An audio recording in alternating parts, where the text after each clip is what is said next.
Assalamualaikum warahmatullahi wabarakatuh.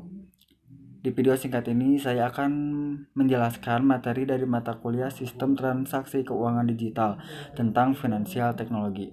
Jadi intinya saya akan membahas gimana perkembangan teknologi mengubah cara kita bertransaksi dan kenapa fintech itu makin penting. Bagian yang pertama ada transformasi digital. Sekarang hampir semua orang lebih milih transaksi online. Industri keuangan juga berubah total gara-gara teknologi. Banyak layanan keuangan yang dulu cuma bisa lewat bank, sekarang udah diganti pakai aplikasi. Mulai dari pembayaran, kirim uang, ngajuin pinjaman, sampai ngatur keuangan pribadi. Keuntungannya, proses makin cepat, otomatis, rapi, dan pengalaman pengguna juga lebih nyaman. Bagian 2, apa itu vintage? Vintage itu sederhananya teknologi yang dipakai buat ngasih layanan keuangan. Contohnya pembayaran digital, P2P lending, investasi online, asuransi digital, sampai crowdfunding.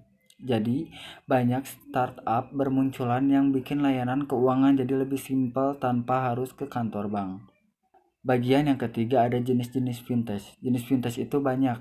Yang pertama ada payment system kayak e-money dan dompet digital. Misalnya GoPay, OVO, dan Dana.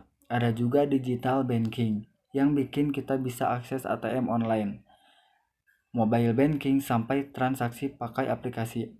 Ada juga asuransi digital, P2P lending kayak Coinworks, Amarta, Modalku.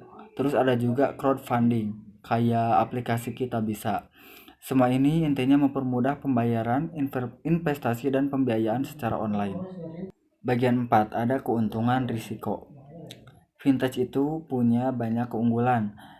Pastinya akan lebih cepat, biaya lebih murah, gampang akses pinjaman, cocok buat UMKM, dan data dipakai lebih efisien. Tapi tetap ada risiko juga, misalnya keamanan data, potensi gagal bayar, sampai penipuan digital. Makanya regulasi dari OJK penting banget buat ngejaga keamanan pengguna. Bagian 5, vintage di Indonesia. Di Indonesia, perkembangan vintage pesat banget. Pengguna internet makin banyak, transaksi digital makin tinggi, dan startup vintage jadi salah satu kategori paling populer setelah e-commerce. OJK juga sudah bikin aturan, sandbox, dan pusat inovasi vintage supaya ekosistemnya aman dan terarah. Jadi kesimpulannya, vintage itu bagian penting dari transformasi digital di sektor keuangan. Teknologi bikin transaksi lebih cepat, mudah, dan efisien, tapi tetap perlu diawasi biar aman. Sekian materi yang dapat saya sampaikan. Wabillahi taufiq wal hidayah. Wassalamualaikum warahmatullahi wabarakatuh.